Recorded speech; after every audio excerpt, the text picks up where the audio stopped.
आज काम करियो ना। हाँ भाई सुनो,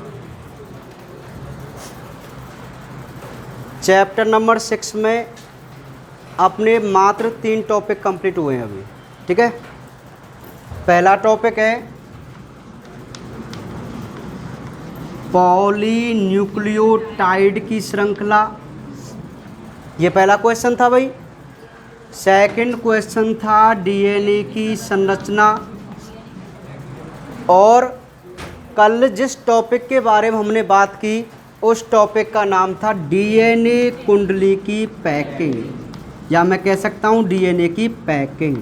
ठीक है, तो ये 3 क्वेश्चन या 3 टॉपिक आज तक हमने अपने चैप्टर नंबर 6 में कंप्लीट किए। ठीक है, तो सबसे पहले मैं आपको बताऊं कि एक पॉलीन्यूक्लियोटाइड श्रृंखला का हम सचित्र वर्णन कर सकते हैं, उसका डायग्राम हम बना सकते हैं पॉलीन्यूक्लियोटाइड श्रृंखला का। ठीक है, सेकंड वन, जो डीएनए की संरचना होती है उसका हम द्विकुंडलन मॉडल प्रस्तुत कर सकते हैं, जिसे वाटसन और क्रिक ने प्रस्तुत किया था।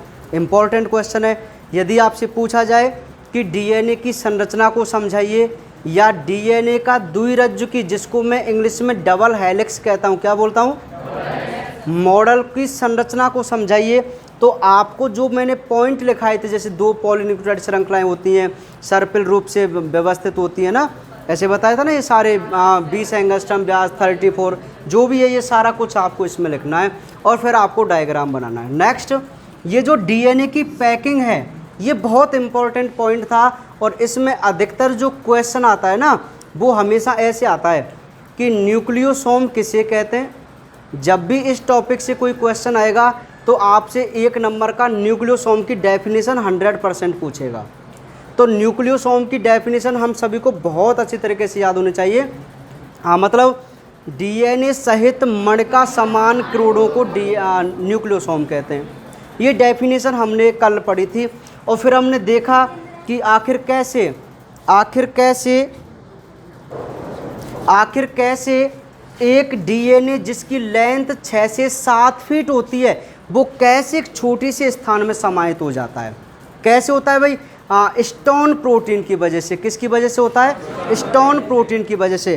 क्योंकि मैंने आपसे कहा था आपके पास 5 स्टोन प्रोटीन है, जिनमें से मात्र 4 स्टोन प्रोटीन 2-2 अणु मिलाकर एक अष्टक बनाते हैं, जिसे हम स्टोन अष्टक कहते हैं।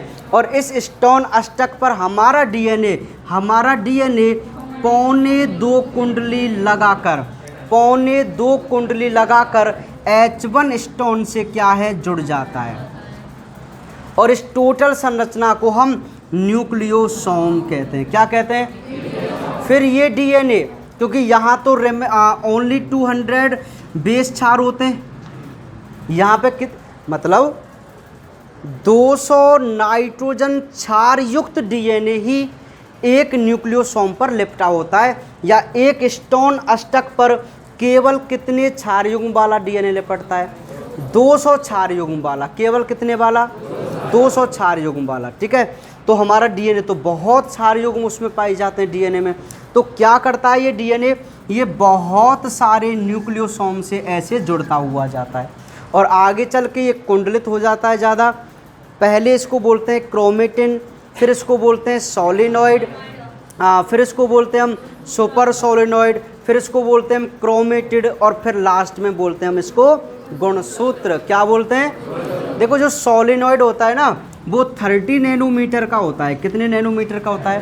30 नैनोमीटर का होता है। ठीक है, और जब ये क्रोमेटिड बना लेता है, याद कीजिए 11th क्लास में मैंने आपसे कहा था कि गुणसूत्र, एक गुणसूत्र में 2 क्रोमेटिड या 2 अर्ध गुणसूत्र होते हैं।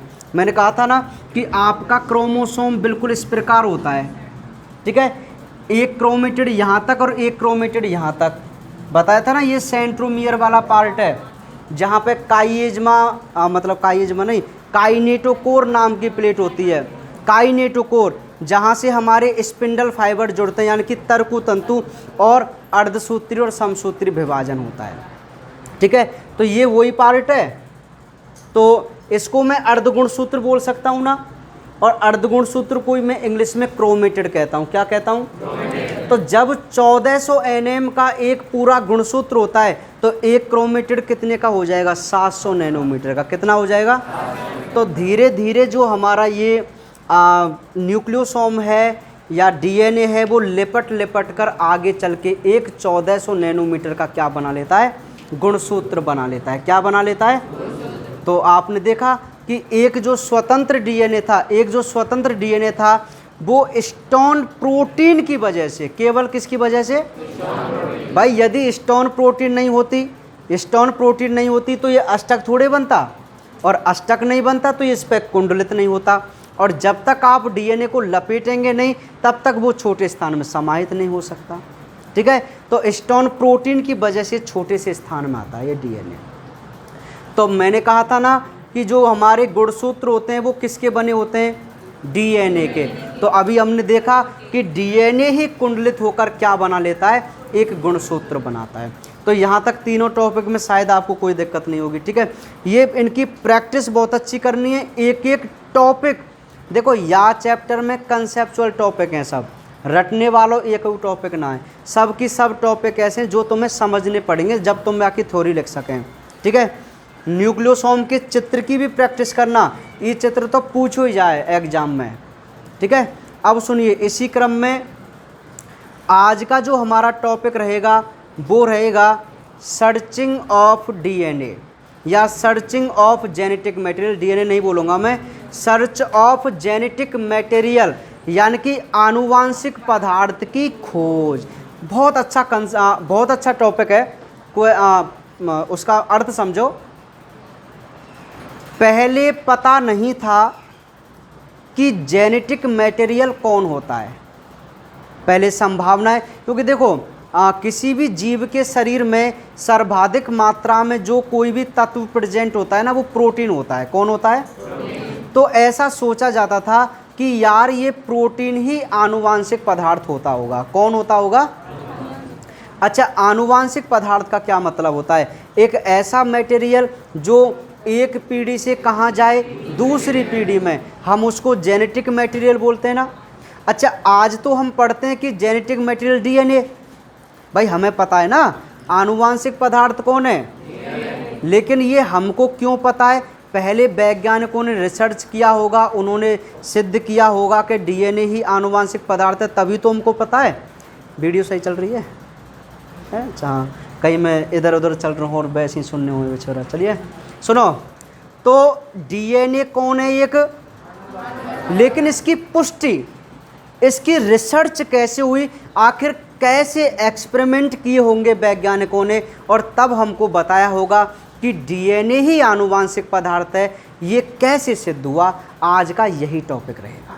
ठीक है, क्योंकि टॉपिक का नाम है आनुवांशिक पदार्थ की खोज। ठीक है, तो सभी अब नोट्स लिखना प्रारंभ करें। भाई तुम वो लिखो लाओ, जीआईएस वाले हो, नोट कॉपी निकाल लो और साथ साथ में तुमने नोट्स लिखना है। हेडिंग लगाओ सबसे पहले,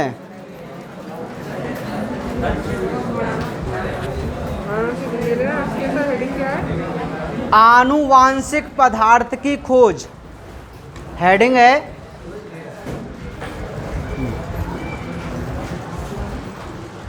सभी बच्चे हेडिंग लगाए हैं ना, आनुवांशिक पदार्थ की खोज।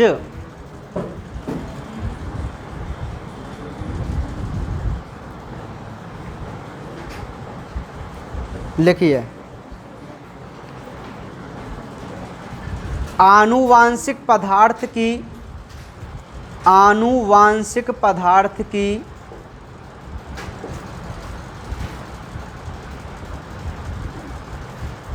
खोज के लिए निम्न प्रयोग किए गए।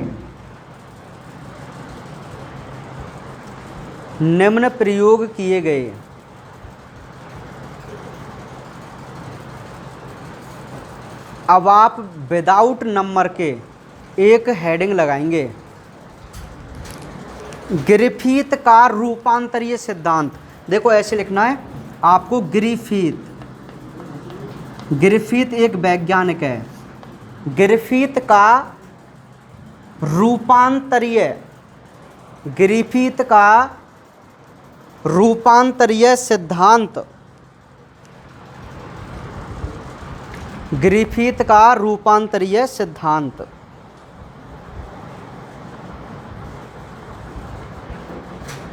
लिखो भाई, एरो लगा के पॉइंट लिखिए। सन 1928 में, सन 1928 में ग्रिफिथ ने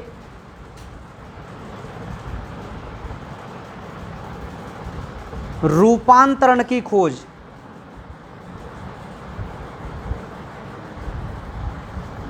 रूपांतरण की खोज स्ट्रेप्टोकोकस, रूपांतरण की खोज स्ट्रेप्टोकोकस,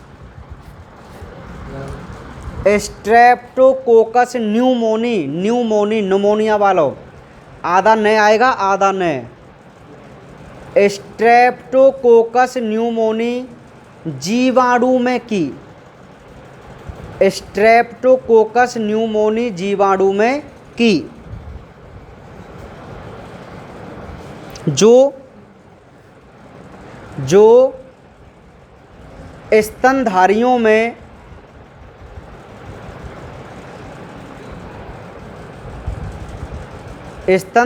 में न्यूमोनिया रोग उत्पन्न करता है, न्यूमोनिया रोग उत्पन्न करता है।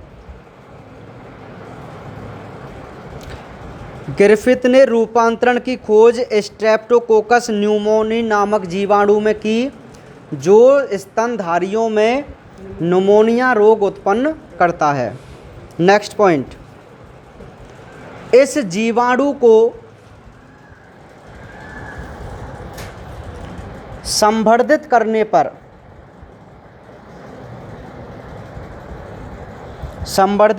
पर इसकी दो कॉलोनी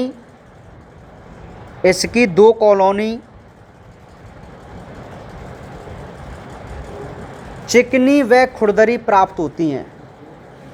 इसकी दो कॉलोनी चिकनी व खुरदरी प्राप्त होती हैं।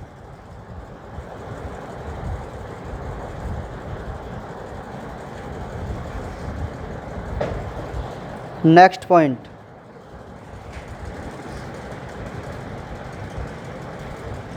चिकनी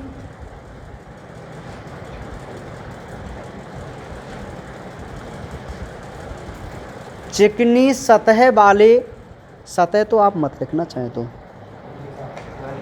चिकनी सतह मत लिखना ना, चिकनी ब्रैकेट में लिखो एस, कैपिटल एस, एस ते स्मूथ बोले ना, अरे चिकनेस को क्या बोलते हैं, स्मूथ, और स्मूथ का क्या ले लेंगे हम, एस लेटर, है ना। चिकनी कॉलोनी वाले जीवाणु, चिकनी ब्रैकेट में एस, कॉलोनी वाले जीवाणु उग्र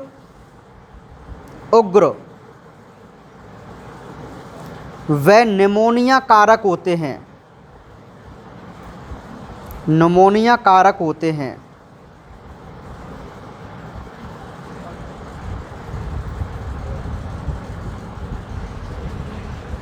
जिन पर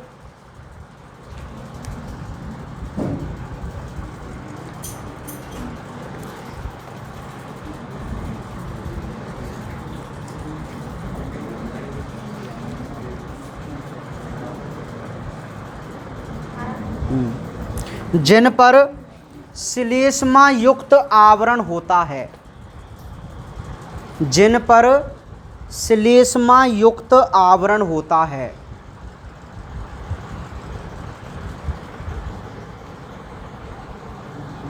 नेक्स्ट पॉइंट,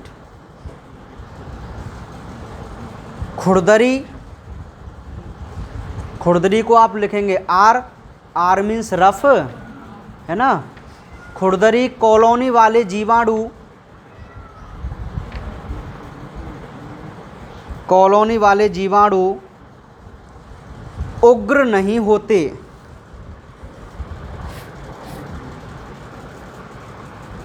उग्र नहीं होते अर्थात न्यूमोनिया नहीं फैलाते।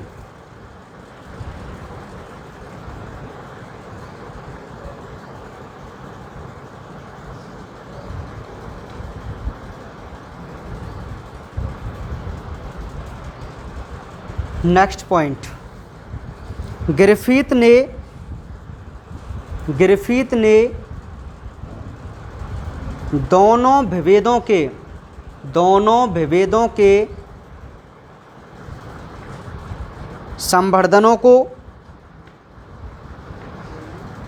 संवर्धनों को चूहे के शरीर में भिन्न भिन्न प्रकार से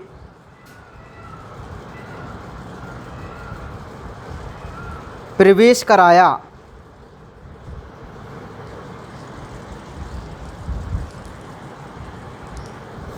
जैसे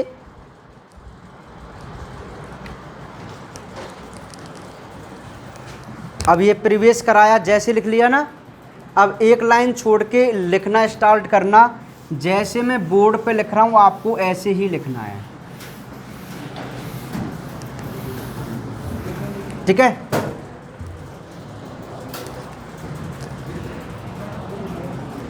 लिखो ऐसे लिखना जैसे मैं लिख रहा हूँ। एस प्रभेद,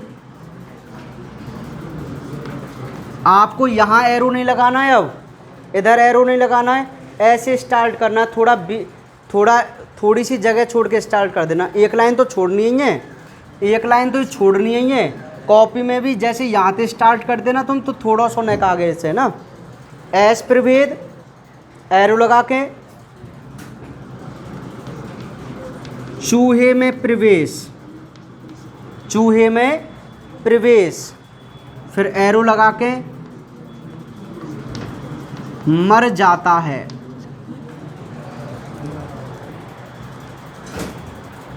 एस प्रभेद चूहे में प्रवेश और आगे मर जाता है। नेक्स्ट है आर प्रभेद सेम, चूहे में प्रवेश जीवित रहता है।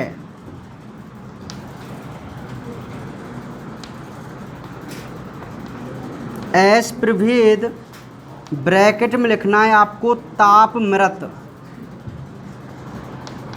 सेम।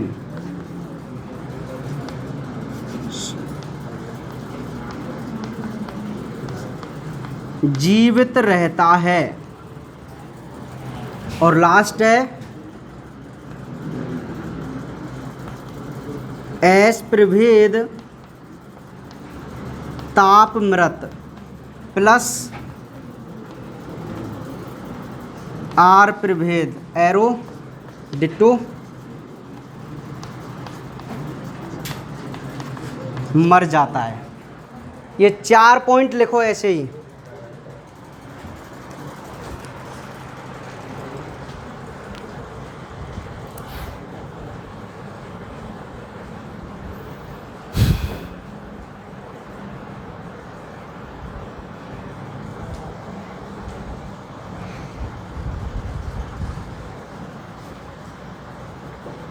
लिख लिया सभी ने?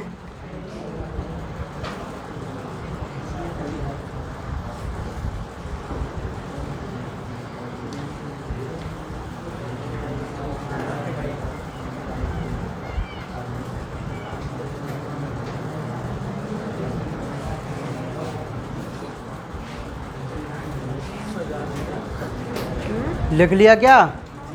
चारों लिख लिए पॉइंट? चलो अब एक लाइन छोड़ो सभी।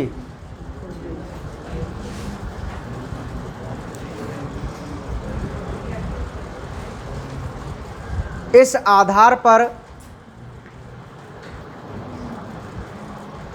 ग्रिफिथ ने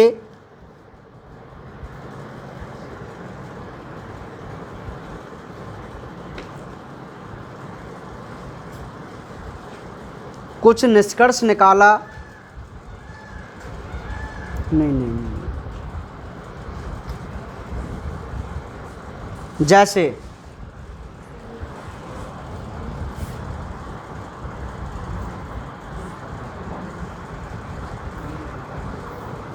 सुनो, निष्कर्ष को कट दो, आप निष्कर्ष को कट दो ना, निष्कर्ष तो लास्ट में निकलवाएंगे इसको।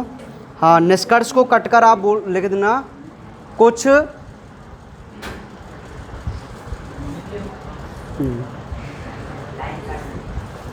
लाइन नहीं कटनी है आपको। एक अच्छा सा सरल पॉइंट मैं आपको बना रहा हूँ, क्या बनाऊँ, क्योंकि कोई पॉइंट है नहीं इसमें ना, पर मैं कैसे ऐड कर सकता हूँ इसको। चलिए ठीक है, सही है। तो उसमें आप लिखो, क्या लाइन लिखाई मैंने, इस आधार पर कुछ निकाला, कुछ निकाला, निष्कर्ष करता है, कुछ परिणाम निकाले, परिणाम करो, चलो निष्कर्ष बाद में लेंगे, वैसे हालांकि निष्कर्ष परिणाम एक सही होता है। हाँ कोई बात नहीं, चलो ये जो चार है ना, पुष्टि की या कुछ भी मैं बता दूंगा आपको ना। लिखो परिणाम निकाले, नंबर 1 पॉइंट लिखो अब रोमन संख्या में, ठीक है। नंबर 1 पॉइंट लिखो, एस प्रभेद के जीवाणु को, एस प्रभेद के जीवाणु को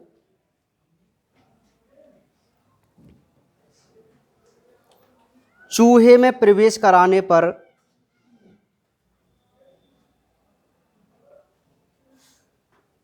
चूहे में प्रवेश कराने पर उसकी मृत्यु हो जाती है।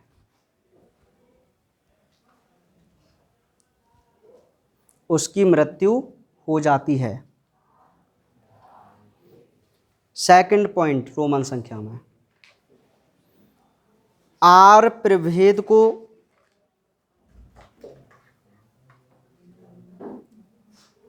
प्रवेश कराने पर, आर प्रभेद को प्रवेश कराने पर मृत्यु नहीं होती।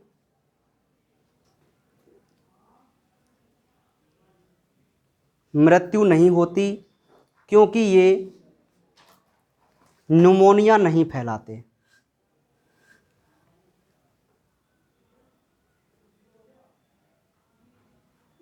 न्यूमोनिया नहीं फैलाते। थर्ड पॉइंट, एस प्रभेद को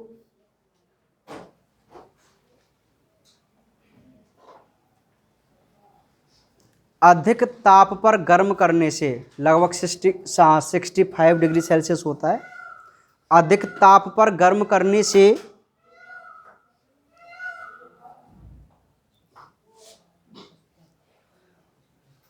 ये अरोग कारक हो जाते हैं। अरोग कारक, ये अरोग कारक हो जाते हैं,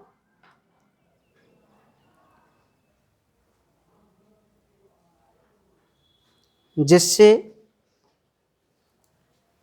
न्यूमोनिया न होने की वजह से, न्यूमोनिया न होने की वजह से मृत्यु नहीं होती।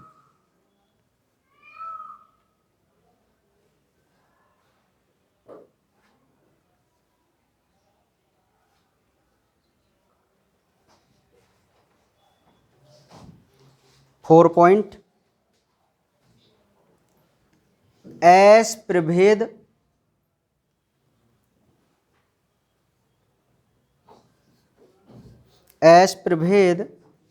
जो तापमृत था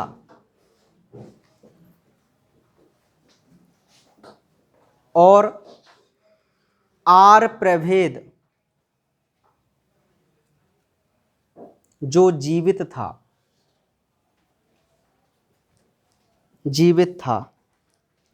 दोनों को एक साथ प्रवेश कराया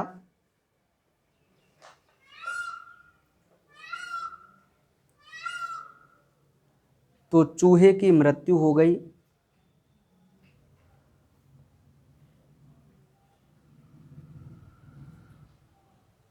जबकि ऐसा नहीं होना चाहिए था।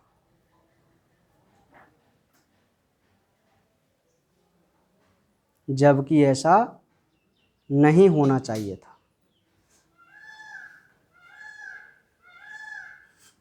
एरो लगा के पॉइंट लिखो इसी में। जांच करने पर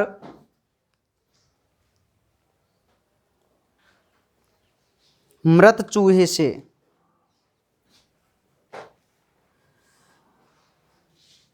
आर तथा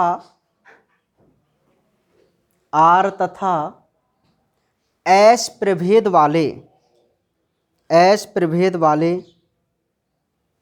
जीवाणु प्राप्त हुए,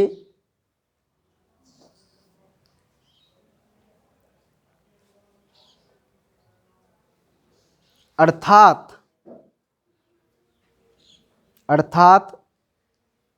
आर प्रकार के जीवाणु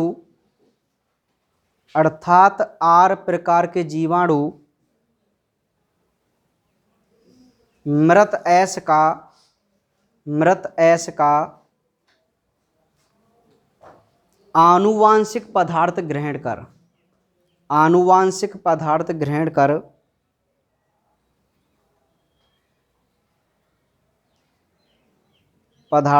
कर एस प्रकार की संतति उत्पन्न करते हैं,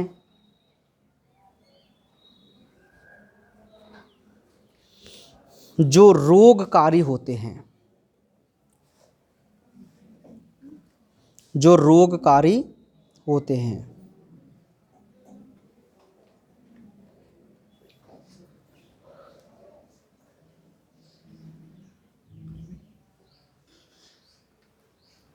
लिख लिया? 2 लाइन छोड़ दो, बड़ा एरो लगा के लिखो। 2 लाइन छोड़ के बड़ा एरो लगा के लिखो भाई।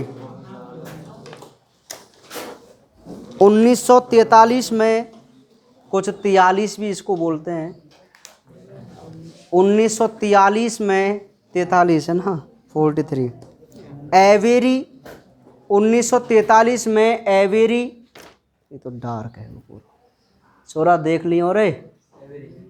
एवेरी कॉमा बंद ना हो, अंधेरो है, रो है, एवेरी कॉमा वो ना दिख रहा, McLeod, Avery comma McLeod, scientist हैं ये, महान साइंटिस्ट हैं, मैकलियोड तथा मेकार्टी ने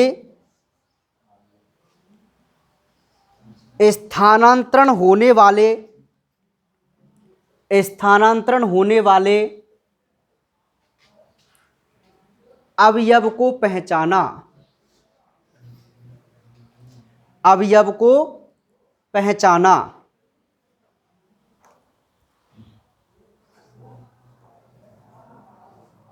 नेक्स्ट पॉइंट,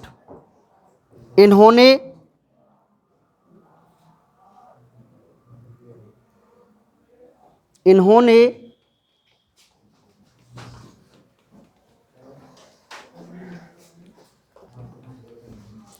प्रोटीन पाचक एंजाइम,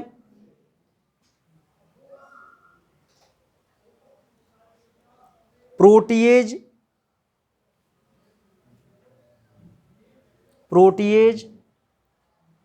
व आरएनए पाचक एंजाइम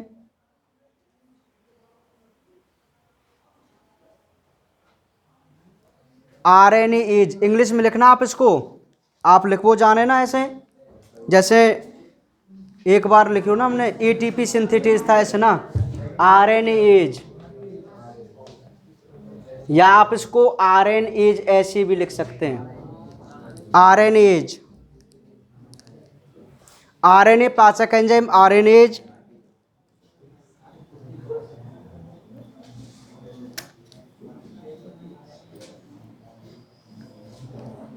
एस प्रभेद में डाला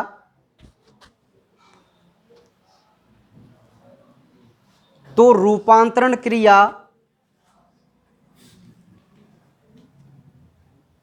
जारी रही।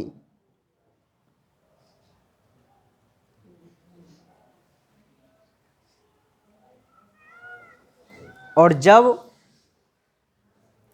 डीएनएज, डीएनएसी कर लेना डायरेक्ट है ना, जब डीएनएज, डीएनएसी, एसी बेस में आएगा ना, डीएनएज एंजाइम डाला तो रूपांतरण प्रक्रिया बंद हो जाती है।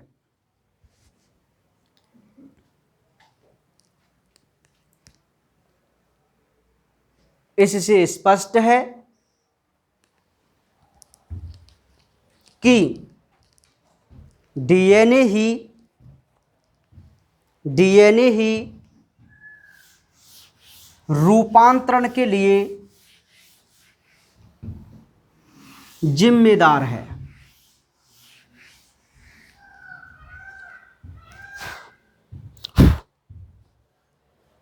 तो लालाओ भक्तजनों,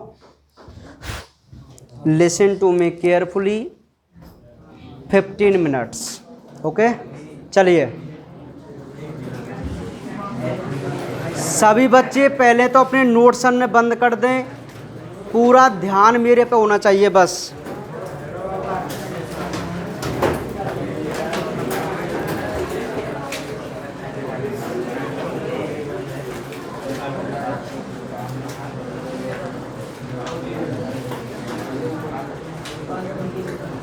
आज का जो ये टॉपिक है कि आखिर आनुवांशिक पदार्थ की खोज कैसे हुई, तो एक महान वैज्ञानिक थे फ्रेडरिक ग्रिफिथ। उन्होंने, एक ग्रिफिथ नाम के वैज्ञानिक थे, उन्होंने एक एक्सपेरिमेंट किया, एक प्रयोग किया, और वो अपना प्रयोग कर रहे थे एक जीवाणु जिसका नाम है स्ट्रेप्टोकोकस न्यूमोनी। क्या नाम है बोलो? एक स्ट्रेप्टोकोकस न्यूमोनी नाम का जीवाणु होता है जो हमारे अंदर न्यूमोनिया रोग फैलाता है। वही न्यूमोनिया जो हम सबके होता है ना। उस रोग को फैलाने के लिए एक जीवाणु रेस्पॉन्सिबल होता है और उस जीवाणु का नाम है स्ट्रेप्टोकोकस न्यूमोनी। स्तनधारियों में फैलाता है, केवल किस में फैलाता है? और चूहा भी तो एक मैमल्स है, चूहा भी तो स्तनधारी है कि नहीं बोलो? और ये जो स्ट्रेप्टोकोकस न्यूमोनी है वो किस में रोग फैलाता है? केवल स्तनधारियों में। कौन सा रोग? न्यूमोनिया। अब सुनिए, इन्होंने अपना एक्सपेरिमेंट कैसे किया? इन्होंने क्या किया? इन्होंने पहले एक जीवाणु देखा और ये जीवाणु था स्ट्रेप्टोकोकस न्यूमोनी। कौन था? अच्छा, मैंने आपको 11th क्लास में बताया था कोकस ऐसे जीवाणु रहे जिनकी आकृति कैसी रहे? गोलाकार। कैसे? मैंने बताया था ना, कोकस माने गोल आकृति के जीवाणु। जिस जीवाणु के नाम के पीछे कोकस लग जाए समझ लेना उसकी आकृति राउंड शेप में होती है। कैसी होती है? राउंड शेप में। तो सुनिए भाई, ये स्ट्रेप्टोकोकस नाम का जीवाणु है। इसका जब उन्होंने संवर्धन किया लेबोरेटरी में अपनी में, तो इन्होंने क्या देखा कि जो न्यूमोनी नाम के जीवाणु हैं ये 2 प्रकार के रहे। कितने प्रकार के रहे? मतलब इनकी जो कॉलोनियाँ हैं वो 2 प्रकार की हैं। मैं कह सकता हूँ इनकी जो वैरायटी हैं, इनकी जो किस्म हैं, इनकी जो नस्ल हैं वो कितने प्रकार की हैं? 2 प्रकार की। अच्छा, कौन कौन सी नस्लें, कौन कौन सी वैरायटी हैं? एक तो ऐसी वैरायटी होती है जीवाणु की, सुनना ज़रा ध्यान से, जैसे मान लीजिए यह एक स्ट्रेप्टोकोकस न्यूमोनी है। एक तो ऐसा जीवाणु जिसके ऊपर श्लेष्मा का आवरण होता है। ध्यान से सुनना भाई, एक ऐसा जीवाणु जिसके ऊपर होता है श्लेष्मा का आवरण। और श्लेष्मा तो एक चिकना पदार्थ है भाई, श्लेष्मा म्यूकस तो एक चिकना पदार्थ है। तो ऐसे जीवाणु जिन पर श्लेष्मा का आवरण होता है वो चिकनी सतह वाले जीवाणु होंगे कि नहीं होंगे? तो सो रहा है, कहाँ कर रहे हो? अच्छा, अलर्ट है क्या? कोई बात नहीं, चलिए। मैं सोच रहा हूँ कहीं ख्यालों में खोया हुआ है? चलो सुनिए भाई, एक ऐसा जीवाणु जिसके ऊपर शर्करा का क्या होता है, आवरण, श्लेष्मा का, सॉरी किसका, श्लेष्मा का। तो मैं इस जीवाणु को चिकनी सतह वाला जीवाणु कह सकता हूं ना। और यदि मैं इसका एक नाम दूं, एक अच्छा सा नाम दूं, तो मैं इसको एस प्रभेद कह सकता हूं ना। एस प्रभेद मीन्स आप समझ जाना, एस मीन्स स्मूथ, सॉफ्ट नहीं, स्मूथ, ठीक है, मतलब चिकनी सतह वाले। जैसे हमने SER और RER पढ़े थे ना, स्मूथ एंडोप्लाज्मिक रेटिकुलम और रफ एंडोप्लाज्मिक रेटिकुलम, चिकनी अंतःप्रद्रव्य जाल का और खुरदरी अंतःप्रद्रव्य जाल का। तो सेम उसी प्रकार एक जीवाणु तो ऐसा होता है जिस पर श्लेष्मा का आवरण होता है, इस वजह से ये चिकनी सतह वाला होता है। और एक ऐसा जीवाणु देखा इन्होंने जो खुरदरी सतह वाला था, जिस पर कोई भी प्रकार के श्लेष्मा का आवरण नहीं था। तो मैं खुरदरी सतह वाले जीवाणु को आर प्रभेद कह सकता हूं, ठीक है। पहले तो इस कंसेप्ट को क्लियर कीजिए आप।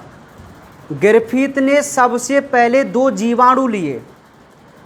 जीवाणु की जाति तो एक ही, जाति तो मतलब एक है, कौन सी, मतलब जीवाणु है, और कोकस जीवाणु है जो न्यूमोनिया रोग फैलावेगा। लेकिन यहाँ की जो नस्ल है गई, किस्म थी, वो अलग अलग हो गई। किस्म मतलब वैरायटी, ठीक है। अब ठीक है, तो एक तो ऐसी किस्म जो स्मूथ सरफेस वाली थी, क्यों, ड्यू टू प्रेजेंट ऑफ श्लेष्मा म्यूकस लेयर, श्लेष्मा आवरण की वजह से। और एक ऐसा जिस पर श्लेष्मा का आवरण नहीं था, ठीक है, जिसे मैं खुरदरी सतह बोल सकता हूँ। अच्छा एक बात बताओ, मैं इसको कैप्सुलेटेड भी तो बोल सकता हूँ। कैप्सूल, कैप्सूल माने एक प्रकार का आवरण, कैप्सूल माने, तो या मैं कैप्सुलेटेड जीवाणु कह सकूं और या तो मैं नॉन कैप्सुलेट जीवाणु कह सकूं। तो आर प्रभेद और एस प्रभेद में अंतर समझ में आगो क्या है। एस प्रभेद आप उसको बोलते हैं जिस पर श्लेष्मा का आवरण होता है, और जिस पर श्लेष्मा का आवरण नहीं होगा वो आर प्रभेद वाला बैक्टीरिया होता है, ठीक है। एक बात तो इन्होंने ये कहा, 2 कॉलोनी पहचानी, एक चमकीली कॉलोनी।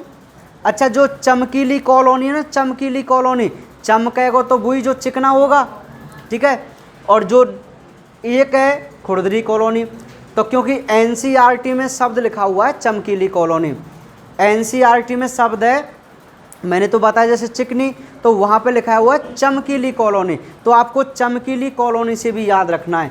चमकीली किसको बोल सकते हैं आप, एस प्रभेद को। और ऐसे लिखा हुआ है सक्ष यानी कि रुक्ष या खुरदरा, जिसका मतलब होता है आर प्रभेद। इनमें डिफरेंट समझ में आ गया। अब इन्होंने बहुत अच्छा एक्सपेरिमेंट किया। अच्छा ये जीवाणु रोग फैलाते हैं, तो इन्होंने एक बात कही थी, इन्होंने एक बात कही थी कि जो एस प्रभेद वाले जीवाणु होते हैं, एस प्रभेद वाले, ये तो रोग फैलाते हैं, तो मैं इसको रोग कारक कह सकता हूँ ना, लिखा है ना मैंने रोग कारक। और आर प्रभेद वाले जो जीवाणु होते हैं वो ऐसे होते हैं जो न्यूमोनिया रोग नहीं फैलाते, तो मैं इनको अरोग कारक कह सकता हूँ।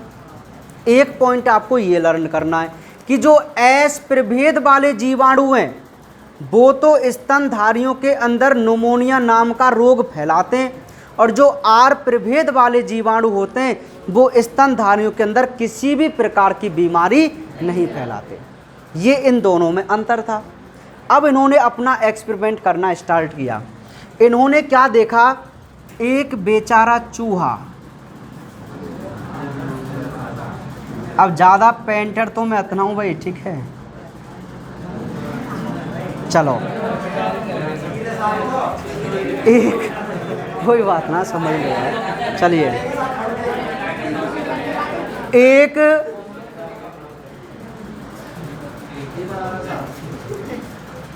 एक छोटा सा चूहा जिसको मैं मूसो भी बोल सकूं, मूसो, मूसा और बोलते हैं उसको मूसा, एक दंत दायावंत, 4 मुँह भुजाधारी और माथे पे सिंदूर लगे, है ना, नहीं है क्या ये, मैं तो भूल गया हूँ। अच्छा मुझे अपने जीवन में एक ऐसा भजन है जो ई याद है केवल, मतलब जिसको हम क्या बोलते थे, आरती। उसके अलावा कोई आरती याद ना है वो, ठीक है। हाँ चलिए, हाँ भाई, बातें क्यों, मतलब सुनिए। ग्रिफिथ ने अपने एक्सपेरिमेंट के लिए एक स्तनधारी के रूप में चूहा लिया, ठीक है, चूहा लिया और दो प्रकार के जीवाणु लिए, एक एस प्रभेद वाला जीवाणु और एक आर प्रभेद वाला जीवाणु, ठीक है। अब जरा ध्यान से सुनना भाई, जब इस चूहे के अंदर पहले एक्सपेरिमेंट में जब इस चूहे के अंदर एस प्रभेद वाले जीवाणु को प्रवेश कराया गया तो चूहा बेचारा टुलक गया, चूहा मर जाता है। अच्छा रीजन बताओ क्यों मरेगा? मैंने जो आपको 4 निष्कर्ष बताए ना लास्ट में, अभी जो लिखा है वो इन पॉइंटों का एक्सप्लेनेशन है। मैं वहाँ ऐसे कह सकता हूँ, ऐसे बोल सकता था, मुझे अब याद आ गया कि ग्रिफिथ ने इनकी ऐसे व्याख्या की, क्या की व्याख्या। तो आप व्याख्या समझो, निष्कर्ष समझो, कुछ भी समझो, ठीक है। सुनिए भाई, अब यहाँ पे थोड़ा सा कंसंट्रेट आपको करना है, बाकी पूरा टॉपिक इजी है। यदि मैं एस प्रभेद वाले जीवाणु को किसी चूहे में प्रवेश कराता हूं तो रिजल्ट मिला चूहा मर गया। मरना था इसको, क्यों भाई? क्योंकि एस प्रभेद तो रोग फैलाते हैं, न्यूमोनिया फैलाते हैं, तो न्यूमोनिया की वजह से इस चूहे की क्या हो गई? मृत्यु हो गई। अच्छा साहब, पहला पॉइंट। अब नेक्स्ट पॉइंट, सेकंड एक्सपेरिमेंट। अब इन्होंने इस चूहे में आर प्रभेद को प्रवेश कराया तो देखा कि भाई चूहा तो हंस रहा है, चूहा तो जीवित है, हैप्पी है चूहा, हैप्पी माउस, ठीक है। Rat and mouse are very different. Rat और माउस में बहुत अंतर होता है, कोई बताएगा मुझे? शायद जहाँ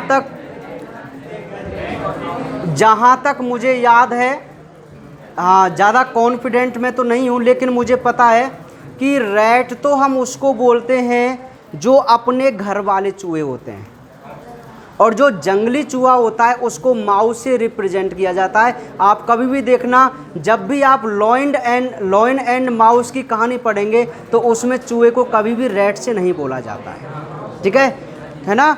और जो अपने घरेलू होते हैं ना, उनको हम कभी भी माउस नहीं कहते हैं, उनको हम रैट कहते हैं। क्या कहते हैं? रैट कहते हैं, चूहा कहते हैं, ठीक है। तो ये डिफरेंट होता है। शायद जो रैट है वो तो घर वाले चूहे को बोलते हैं और जंगली चूहे को कहते हैं माउस, ठीक है। सुनिए भाई, 2 एक्सपेरिमेंट कर लिए उन्होंने, बहुत सिंपल। ये तो सिंपल है, एस प्रभेद प्रवेश कराया तो चूहा मरेगा, क्यों? क्योंकि न्यूमोनिया रोग होगा, क्योंकि हमने पढ़ा था कि एस प्रभेद तो रोग कारक है। और जो आर प्रभेद वाले को जब प्रवेश कराया तो चूहा जीवित रहा। सिंपल सी बात है, क्योंकि आर प्रभेद कोई रोग नहीं फैलाता तो चूहा तो जीवित रहना था। तो ये 2 एक्सपेरिमेंट कर लिए उन्होंने। अब तीसरा एक्सपेरिमेंट और किया उन्होंने। तीसरा क्या किया? अब उन्होंने क्या किया कि जो ये एस प्रभेद वाला जीवाणु था इसको 65 डिग्री सेल्सियस टेम्परेचर पर बॉईल किया, गर्म किया। तो सिंपल सी बात है, इतने टेम्परेचर पर ये जीवाणु मृत हो जाएगा। एस प्रभेद वाला जीवाणु मृत हो गया। एस प्रभेद जो रोग फैलाता है उसको ग्रिफिथ ने तीसरे एक्सपेरिमेंट में मृत कर दिया था, टेम्परेचर की सहायता से। किसकी सहायता से? तो मैं इसको ताप मृत एस प्रभेद कह सकता हूँ ना, ताप मृत एस प्रभेद कह सकता हूँ। जब इसको इसमें प्रवेश कराया गया ताप मृत को, तो जरा ध्यान से सुनना भाई बात को। जब एस प्रभेद जो हमने ताप मृत कर दिया था, जब जीवाणु को इसमें प्रवेश कराया तो बोलो चूहा कैसा रहेगा? जीवित रहेगा। रीजन, क्योंकि हमने उस जीवाणु को नष्ट कर दिया है, मार दिया है। तो ये 3 एक्सपेरिमेंट तो बहुत सिंपल है ना। कंसेप्ट या को इतनो है कि एस प्रभेद तो रोग फैलावे और आर प्रभेद रोग नहीं फैलाता है। अब सपोज करो यदि आप किसी चूहे में एस प्रभेद को प्रवेश कराएंगे तो श्योर उसकी डेफिनेट डेथ होगी, क्योंकि उसको निमोनिया हो जाएगा। यदि आप आर प्रभेद को प्रवेश कराते हैं तो उसकी मृत्यु नहीं होगी, क्योंकि वो तो रोग ही नहीं फैलाते हैं, उनमें कोई ऐसा कारक ही नहीं है जो रोग फैला दे, तो वो तो मरेगा नहीं। अब तीसरे एक्सपेरिमेंट में उन्होंने क्या किया, इस एस प्रभेद को टेम्परेचर से किल कर दिया, उच्च हाई टेम्परेचर देकर उसको मृत कर दिया। तो एस प्रभेद लिया तीसरे एक्सपेरिमेंट में, लेकिन कैसा लिया था? ताप मृत। जब उसको हमने प्रवेश कराया तो चूहा कैसा रहा? जीवित। रीजन, हमने जो रोग फैलाने वाला कारक था उसको क्या कर दिया। अब जो चौथी जो घटना हुई थी ना, वो चौंकाने वाली घटना हुई थी। कैसे? अब ग्रिफिथ ने चौथे एक्सपेरिमेंट में क्या किया वो देखो, ध्यान से सुनना। ग्रिफिथ ने क्या किया कि एक तो वही एस प्रभेद लिया जो किससे मृत था भाई, और एक लिया आर प्रभेद। अब दोनों को, एस प्रभेद जो ताप मृत था और एक आर प्रभेद, इन दोनों को एक साथ इस चूहे में प्रवेश कराया। अब सुनो, आपके हिसाब से तो ये चूहा जीवित रहना चाहिए था। ध्यान से सुनना इसी पॉइंट को। आपके हिसाब से तो इस चूहे को जीवित रहना चाहिए था। क्यों? क्योंकि देखो भाई, एस प्रभेद जो ताप मृत है वो रोग नहीं फैला सकता। सेकंड एक्सपेरिमेंट में देखा था, थर्ड में नहीं फैलाया था उसने। आर प्रभेद तो फैलाता ही नहीं है, तो चूहा को मरना तो नहीं चाहिए था, लेकिन मर गया। रिजल्ट क्या मिला? चूहा मर गया। ग्रिफिथ को बड़ा सदमा लगा, यार मेरा प्यारा सा छोटा सा चूहा आखिर कैसे मरा, इसको नहीं मरना चाहिए था। ठीक है, क्योंकि क्यों नहीं मरना चाहिए था भाई? क्योंकि मैंने कोई ऐसा जीवाणु ही प्रवेश नहीं कराया जो इसको मार सके, लेकिन चूहा क्या हो गया भैया? मर गया। ठीक है, तो बस इसी बात पर उनका दिमाग घूम गया। सुनो मेरी बात को ध्यान से, उनका दिमाग घूम गया, यार मैंने कोई भी ऐसा कारक इसके अंदर प्रवेश नहीं कराया जो इसको मार सके, लेकिन ये चूहा मरा कैसे? फिर उन्होंने क्या किया, इसकी जांच की मरे हुए चूहे की, और जांच करने पर क्या देखा गया। इससे पहले मेरा एक लाइन सुनिए, जो एस प्रभेद वाले जीवाणु तो जो कैसे थे? मरे हुए, और जो आर प्रभेद वाले थे वो कैसे थे? जिंदे, जीवित थे। तो ये तो जीवित जीवाणु थे और ये मरे हुए जीवाणु थे, इनको ऐसे प्रवेश कराया था। जब मृत चूहे का परीक्षण किया ग्रिफिथ ने, तो एक इंटरेस्टिंग बात देखी, और वो क्या बात देखी कि उस मृत चूहे के अंदर एस प्रभेद वाले जीवित जीवाणु पाए गए। कौन पाए गए? और आर प्रभेद वाले भी जीवाणु पाए गए। आप भी सोचने पे मजबूर कि हमने तो मृत एस प्रभेद डाले थे, आखिर ये जिंदे एस प्रभेद कैसे इसके अंदर उत्पन्न हो गए भाई, चूहे के अंदर? सोचने वाली बात है ना।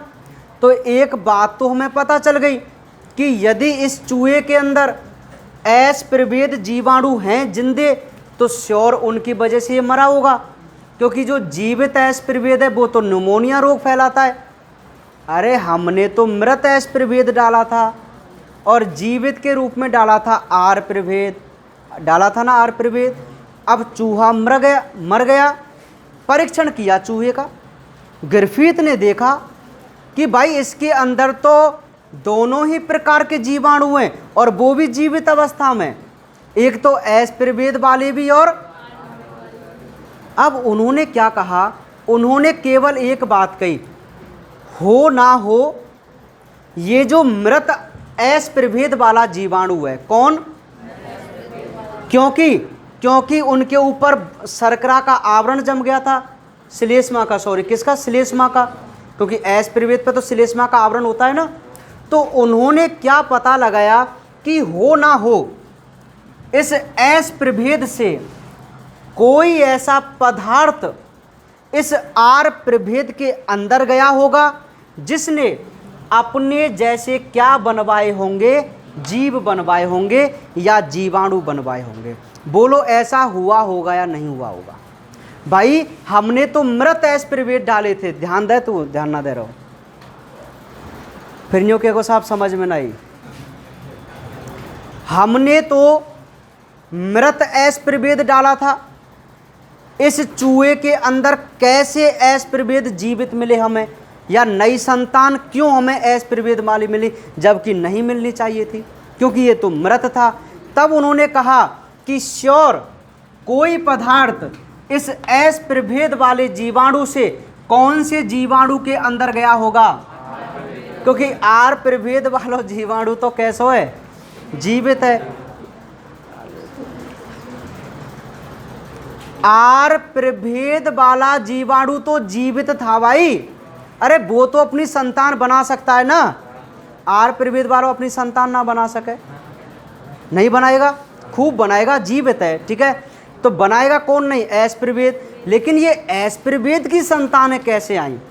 तब उसने कहा था ग्रिफिथ ने कि 100% इस एस प्रभेद वाले जीवाणु से कोई पदार्थ निकलकर किसके पास गया होगा, और फिर आर प्रभेद ने उसकी भी क्या बनाई होंगी? कॉपी, मतलब उसकी भी संतानें तैयार की होंगी, किसने?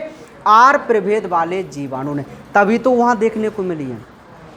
तो ग्रिफिथ ने केवल इतना ही कहा था बस कि 100% इस एस प्रभेद जीवाणु से कोई पदार्थ निकलता है जो किसमें प्रवेश करता है?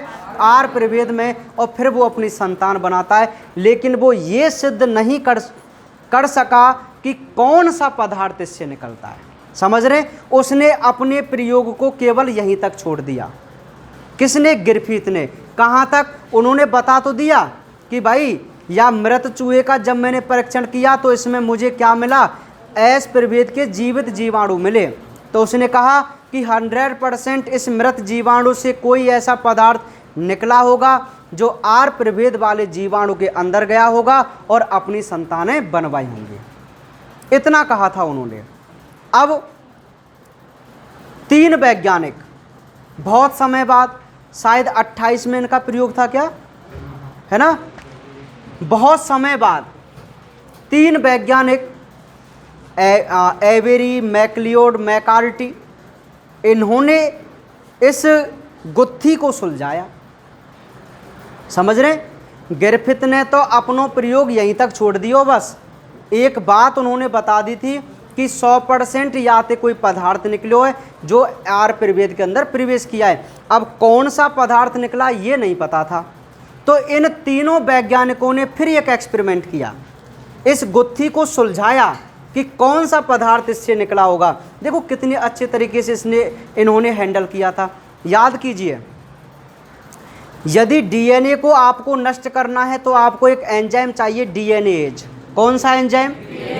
यदि आपको आरएनए को नष्ट करना है तो आपको एंजाइम चाहिए, आरएनएज। ये पाचक एंजाइम है जो उसको नष्ट कर सकते हैं, ठीक है। और यदि आपको प्रोटीन को नष्ट करना है तो एंजाइम कौन सा चाहिए? प्रोटीएज।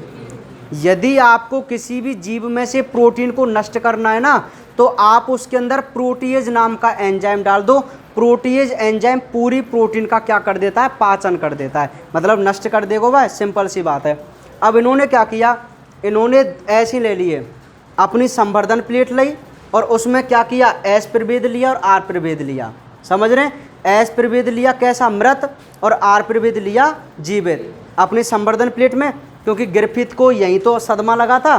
तो अपनी संवर्धन प्लेट में इन्होंने वो दोनों जीवाणु ले लिए, एस प्रभेद मरा हुआ और आर प्रभेद जिंदा, दोनों ले लिए भाई। अब इन्होंने क्या किया? इन्होंने सबसे पहले डाला प्रोटीएज। कौन सा डाला? क्योंकि उस समय ये ज़्यादा हल्ला हो रहा था कि यार तुम तो वैसे ही जूझ रहे हैं, प्रोटीन ही आनुवांशिक पदार्थ है। कैसे, कौन सा पदार्थ है? और आनुवांशिक पदार्थ जाते बोले जो एक पीढ़ी से कहाँ चले जाए, दूसरी पीढ़ी में। तो इन्होंने भी सबसे पहले प्रोटीएज एंजाइम डाला इसमें। कौन सा एंजाइम डाला? तो श्योर इन्होंने प्रोटीन को नष्ट कर दिया होगा, लेकिन जब प्रोटीओज को भी डाल दिया तो उसके बाद भी ये रूपांतरण की घटना देखने को मिली। समझो आप मेरी बात को। जब इन्होंने प्रोटीएज नाम का एंजाइम डाला तो भी क्या, कौन सी घटना देखने को मिली? रूपांतरण। अरे ग्रिफिथ का रूपांतरण सिद्धांत क्यों बोलते हैं? रूपांतरण मतलब होता है ना बदलना। तो यहाँ पे जो आर प्रभेद है वो किस में बदल रहा है बोलो? तो तभी तो इसको रूपांतरीय सिद्धांत बोलते हैं, ट्रांसफॉर्मिंग प्रिंसिपल बोलते हैं, तभी बोलते हैं क्योंकि यहाँ आर प्रभेद वाले जीवाणु किस में बदल जाते हैं? एस प्रभेद वाले जीवाणु में। इसलिए इस सिद्धांत का क्या नाम दिया गया? रूपांतरीय सिद्धांत नाम दिया गया। समझ में आ गई बात? ठीक है, अब सुनो, समझ में तो आ रहा है ना? ठीक है, अभी नेक्स्ट सुनिए। अब प्रोटीएज डाला तो भी रूपांतरण की घटना होती रही। तो उन्होंने कहा यार प्रोटीन होता ना आनुवांशिक पदार्थ तो ये रूपांतरण रुक जाता। समझ रहे ना? क्योंकि भाई यदि प्रोटीन जातो जाके अंदर तो प्रोटीन तो हमने नष्ट कर दियो ना प्रोटीएज एंजाइम डाल के। तो मैंने कहा यार ये प्रोटीन तो ना है आनुवांशिक पदार्थ, क्योंकि प्रोटीएज डाल दियो हमने, ये तो फिर भी रूपांतरण हो रहा है। चलो ठीक है, अब आरएनएज डाल देते हैं। जब इन्होंने आरएनएज को डाला तो भी रूपांतरण की घटना देखने को मिली। समझ पा रहे हैं आप मेरी बात को? इससे क्या आप निष्कर्ष निकाल सकते हैं कि ना तो प्रोटीन आनुवांशिक पदार्थ है ना आरएनए आनुवांशिक पदार्थ है। क्यों? क्योंकि हमने दोनों प्रकार के पाचक एंजाइम डाल दिए। यदि इनमें से कोई सौ आनुवांशिक पदार्थ हो तो ना तो वो नष्ट है जातो, और यदि वो नष्ट है जातो तो फिर यहाँ पे क्यों जातो फिर वो? समझ रहे ना?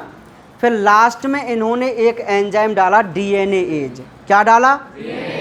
और जब इन्होंने डीएनए एज नाम का पाचक एंजाइम अपनी संवर्धन प्लेट में डाला तो ट्रांसफॉर्मेशन की क्रिया स्टॉप हो गई।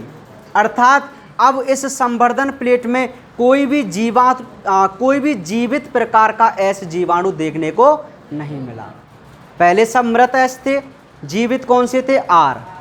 जब प्रोटीएज डाला तो दोनों प्रकार के जीवित मिले, आरएनएज डाला तो भी दोनों प्रकार के जीवित जीवाणु मिले। लेकिन जब डीएनए डाला गया तो कोई भी जीवित एस प्रकार का जीवाणु उसमें नहीं पाया गया। तो आप खुद इससे निष्कर्ष नहीं निकाल सकते क्या कि डीएनए ही वो पदार्थ है, डीएनए ही वो पदार्थ है जो इस एस प्रभेद वाले जीवाणु से निकलकर किसके अंदर जाता है और अपनी क्या बनवाता है? संतान बनवाता है। तो जो पदार्थ एक पीढ़ी से दूसरी पीढ़ी तक चले जाए, अर्थात एक जीव से दूसरे जीव में चला जाए, हम उसी को क्या बोलते हैं? जेनेटिक मटेरियल या आनुवांशिक पदार्थ बोलते हैं। तो तब सिद्ध किया गया था कि वास्तव में ही डीएनए कौन है? आनुवांशिक पदार्थ। तो समझ गए आनुवांशिक पदार्थ डीएनए की खोज कैसे हुई? ग्रिफिथ नाम के वैज्ञानिक ने अपना एक एक्सपेरिमेंट किया। उन्होंने एक्सपेरिमेंट के लिए दो प्रकार के जीवाणु चुने। जो जीवाणु कौन थे? स्ट्रेप्टोकोकस न्यूमोनी, लेकिन उनकी वैरायटी अलग अलग थी। एक ऐसी वैरायटी जो रोग कारक होती है, जिस पर श्लेष्मा का आवरण होता है, उसको आप एस प्रभेद बोल सकते हैं या उसको उग्र बोल सकते हैं। उग्र माने जो रोग फैलावे, और इंग्लिश में वीरुलेंट भी बोल सकते हैं, वीरुलेंट जो रोग कारक हो। और एक ऐसा जीवाणु जो रोग नहीं फैलाता है। ठीक है, तो दोनों प्रकार के लिए ना, यदि अब फिर उन्होंने चूहा लिया, अब सिंपल सी बात है कि एस प्रवेश है, एस प्रभेद है, प्रवेश करेंगे तो मरेगा क्योंकि न्यूमोनिया है जाएगा। आर है प्रवेश कराएंगे तो जिंदा रहेगा क्योंकि न्यूमोनिया नहीं होगा। ठीक है, और यदि मैं इसको मृत कर दूंगा तो भी ये जीवित रहेगा ना, सिंपल सी बात है, क्योंकि इसके रोग कारक जो रोग को फैलाने वाले कारक हैं वो हमने नष्ट कर दिए by the help of temperature. ठीक है, और लास्ट में हमने क्या किया? एस प्रभेद जो ताप मृत था और आर प्रभेद जो जीवित था, दोनों को जब एक साथ प्रवेश कराया तो चूहे की मृत्यु हो गई। सदमा लगा ग्रिफिथ को, आखिर ये क्यों मरा, आखिर ये क्यों मरा। तब इन्होंने जब मृत चूहे का परीक्षण किया ना तो और भी बड़ा झटका लगा। इन्होंने देखा कि यहाँ पे तो एस प्रभेद वाले जीवित जीवाणु घूम रहे हैं। तब इन्होंने कहा कि 100% इस एस प्रभेद वाले मृत जीवाणु से कोई पदार्थ आर प्रभेद के अंदर प्रवेश किया होगा और अपनी जैसी संतानें बनवाई होंगी उसने। तो केवल ये इतना ही बता सके थे। फिर तीनों वैज्ञानिकों ने अलग अलग एक्सपेरिमेंट किया, पाचक एंजाइम डाल डाल कर देखे और लास्ट में क्या निष्कर्ष निकला कि डीएनए ही वो पदार्थ है जो एक पीढ़ी से कहाँ जाता है, क्योंकि डीएनए एज एंजाइम डालने पर ट्रांसफॉर्मेशन की या ट्रांसफॉर्मिंग की क्रिया रुक जाती है, बंद हो जाती है। तो ये था भाई ग्रिफिथ का रूपांतरीय सिद्धांत। अब पढ़ो इसको 1 मिनट, एक बार नोट्स देखो, मिलान कीजिए भाई। छोड़ाओ, बाकी बातें करेंगे कल।